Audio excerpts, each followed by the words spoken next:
വരണം, ഇരിക്കണം. എന്നെ അറിയോ?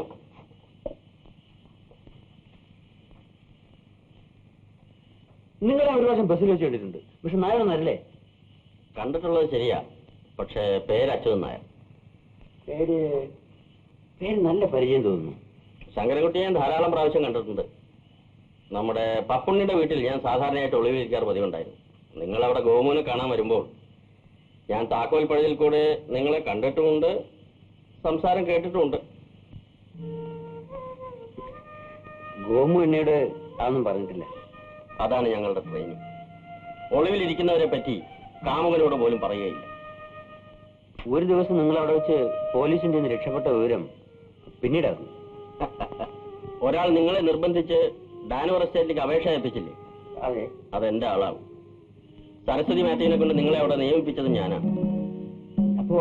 അപ്പൊ സരസ്വതി കട്ടപ്പനയുള്ള ഒരു പാവപ്പെട്ട വീട്ടിലാണ്. ആ കഥ ഞാൻ പറയാം. 22 വർഷം മുമ്പ് പുന്നപ്ര സ്വദേശിയായിരുന്ന ഞാൻ ഒളിവിലായിരുന്നതുകൊണ്ട് തോട്ടം തൊഴിലാളികളുടെ ഇടയിൽ പ്രവർത്തിക്കാൻ വേണ്ടി കട്ടപ്പന പോയി. കമ്മ്യൂണിസ്റ്റുകാരെ വേട്ടയാടിക്കൊണ്ടിരുന്ന കാലമായിരുന്നു അത്. അന്ന് ഈ സരസ്വതിയുടെ വീട്ടിലാണ് ഞാൻ ഒളിവിൽ താമസിച്ചിരുന്നത്. സരസ്വതി അന്ന് അനാഥാലയത്തിലൊരു നഴ്സായിരുന്നു. അങ്ങനെ ഇരിക്കുമ്പോൾ ഒരു ദിവസം രാത്രി എന്റെ ഭാര്യയ്ക്ക് സൂക്കേട് കൂടുതലാണെന്ന് അറിഞ്ഞ് ഞാൻ വീട് വരെ പോയി. വല്ലാത്തൊരു രംഗമാണ് ഞാൻ അവിടെ കണ്ടത്.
സരസ്വതി, നീ ജോലി നോക്കുന്ന അനാഥാലയത്തിൽ കൊണ്ടുപോയി ഈ കുഞ്ഞുങ്ങളെ നീ വളർത്തണം. തൊഴിലാളി പ്രസ്ഥാനത്തിന് വേണ്ടി ഒഴിഞ്ഞു വെച്ചൊരു ജീവിതമാണ് എന്റേത്. എന്നെ കൊണ്ട് ഇവരെ വളർത്താനാവില്ല. ചേട്ടൻ ഒന്നുകൊണ്ടും വിഷമിക്കണ്ട. ഞാനിവരെ ആ അനാഥാലയത്തിൽ കൊണ്ടുപോയി എന്നെ കുഞ്ഞുങ്ങളെ പോലെ വളർത്തിക്കൊള്ളാം. വരട്ടെ മോനെ, വരട്ടെ മോളെ. അധികം താമസിയാതെ ഞാൻ ജയിലിലും പോയി. ജയിലിൽ നിന്ന് പുറത്തു വന്നപ്പോഴേക്കും സരസ്വതിയെ മാത്യു വിവാഹം കഴിച്ചിരുന്നു. എന്റെ മക്കളായ ഗോമുവിനെ പപ്പുണ്ണിയെയും ദാസിനെ മറ്റൊരാളെയും വളർത്താൻ ഏൽപ്പിച്ചു. ഗോമുവിന് ഇതൊന്നും അറിയില്ല, ദാസിനെല്ലാം അറിയാം. എന്നാലും ഞങ്ങൾ ഇപ്പോൾ സഹാക്കളായി ജീവിക്കും. ഇതെല്ലാം കേട്ടിട്ട് എനിക്ക് അത്ഭുതം തോന്നുന്നു. ഇതൊക്കെ ഇപ്പോൾ നിങ്ങളെ അറിയിക്കാൻ കാരണമുണ്ട്. ഞങ്ങളെല്ലാം കേസിൽ അകപ്പെട്ടിരിക്കുകയാണ്. പുറമെ നിന്ന് നിങ്ങൾക്ക് പലതും ചെയ്യാൻ സാധിക്കും, വിശേഷിച്ച് ഗോമുവിന്റെ കാര്യം.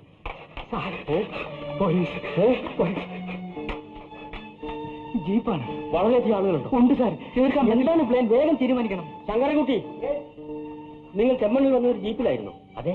എങ്കിൽ നമുക്ക് അപകടം പറ്റിയിരിക്കും. അതൊരു പോലീസ് ജീപ്പായിരുന്നു. ഈ വീട് ഇപ്പൊ പോലീസ് വളഞ്ഞിരിക്കുക. ഞങ്ങൾ ശ്രമം നടത്തുകയാണ് രക്ഷപ്പെടാൻ വേണ്ടി. ശങ്കരൻകുട്ടി, നിങ്ങൾ പോലീസിനെ എതിർക്കണ്ട. നിങ്ങൾ പുറത്തുണ്ടായിരിക്കും. ദാസ്, രക്ഷപ്പെടാൻ ശ്രമിക്കും. പുറത്ത് ചാടിക്കോ. ഞാൻ ആദ്യം ചാടാം. എല്ലാവരും കരുതിക്കൊള്ളും.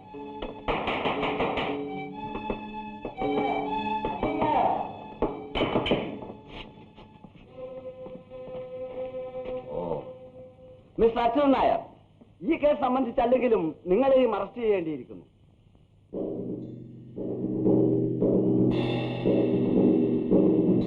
ഈ കേസ് സംബന്ധിച്ചല്ലെങ്കിലും എനിക്കും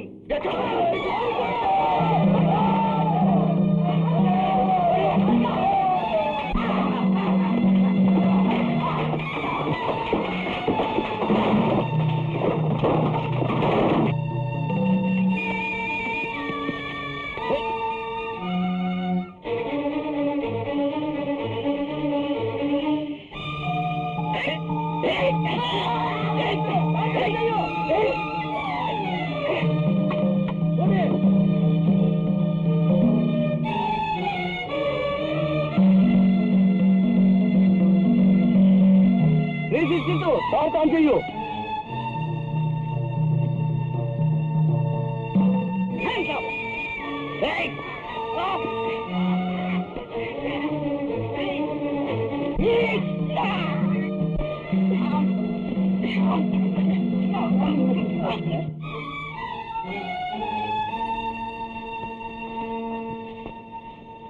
ശങ്കരൻകുട്ടി വിടാതെ അവനെ പിടി.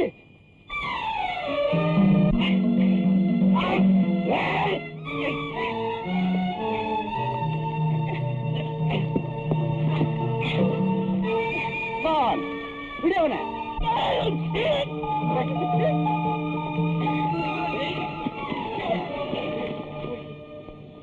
ശങ്കരൻകുട്ടി, പ്രതിയെ രക്ഷപ്പെടുത്താൻ ശ്രമിച്ചതിന് നിങ്ങളെയും അറസ്റ്റ് ചെയ്യേണ്ടതാണ്. തൽക്കാലം ഞാനത് ചെയ്യുന്നില്ല. അങ്ങനെ ഒരു ഔദാര്യം കാണിക്കണമെന്നില്ല.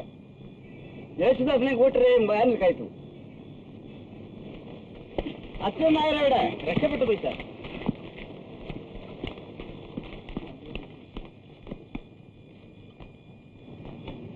കുട്ടി വരും.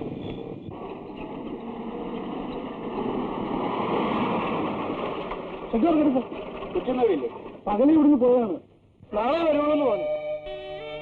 കൊച്ചമ്മ പോയി കഴിഞ്ഞപ്പോ കുറെ പോലീസുകാർ ഇവിടെ വന്നു. തിരക്കി.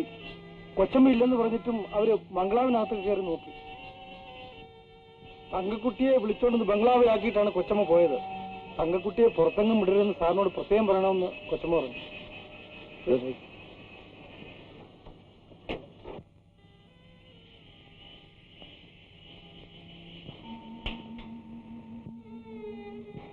എന്താ കുട്ടി?